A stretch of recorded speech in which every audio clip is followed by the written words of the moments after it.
Nahitana fianana lehibe tato ato ny aide publique au développement na ny fanampiana arabola avy any ivelany hoy ny eo anivon'ny antoko malagasy miaramiainga. Anisan'izany ny fanampiana avy amin'ny vahoaka Amerikanina ny USAID. Ankoatr'izay, tsy mitsahatra miakatra ny vidim-piainana ary vao maika miaratsy ny toe-draharaha toe-karena taorian'ny fanapahan-kevitry ny banky foibe ampiakatra ny tany isanabola 20 isan-jato. Ireo rehetra ireo dia misy fiantraikany mivantana amin'ny tokantrano sy ny fiainan'ny vahoaka. Arak'izany, averina trano ny antsoavo isin'ny moratoire na ny fampiatona vonjy-maika ireo tetikasa tsy lahara-pahamehana, indrindra fa ireo miompana amin'ny fisehosehoana ivelany fotsiny ihany, nefa tsy misy ankony mivantana amin'ny fiainan'ny vahoaka. Ilaina haingana ny LFR na ny lalàna mifeny teti-bola-panjakana nasiana fanitsina ho amin'ny lahara-pahamehana vaovao toy ny famoronana asa, fiarovana ny sosialim-bahoaka ary ny fanohanana ireo tetikasa ara-toe-karena maharitra, ny famenona ny banga amin'ireo famantsiam-bola tsy azo.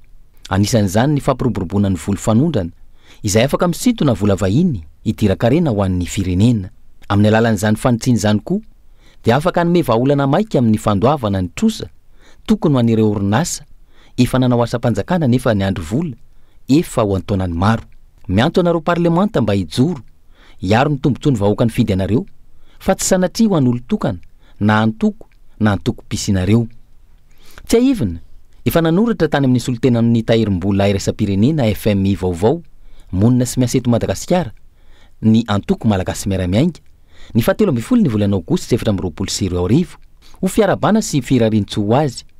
Natao ihany koa izany mba hiresahana ny tsy fahatomombanan'ny programa nasan'ny gouvernemanta ho fanatanterahana ny politika ankapobeny ny fanjakana izay efa lany daty manoloana ny lalàna mifeny teti-bola-panjakana nasy-panitsina ho an'ny taona 2024 ary tsy mifanaraka amin'ny fanaraha-piaraha-miasa FEC sy FRD eo amin'ny fitondrana sy ny FMI.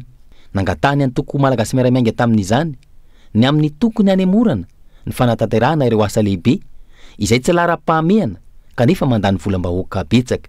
Isan'izany ny fanamboarana ny arabe migodana, ny teleferika, ny kianja sy ireo karazana gymnase, fa indrindra ihany koa ny sy ny fanasaziana faran'izay entitra manoloana ny fanjakazakany kolikoly eto amin'ny firenena.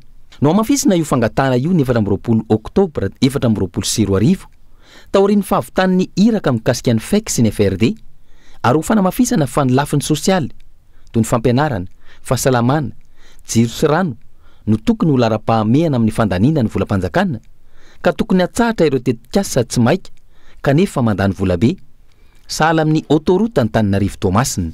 Mila fandraisana andraikitra avy amin'ny mpiara-miombon'antoka rehetra mba hampitsahatra ny kolikoly avolenta manome vahana tombontsoa manokana sy ny tombontsoa an'ireo mpitondra.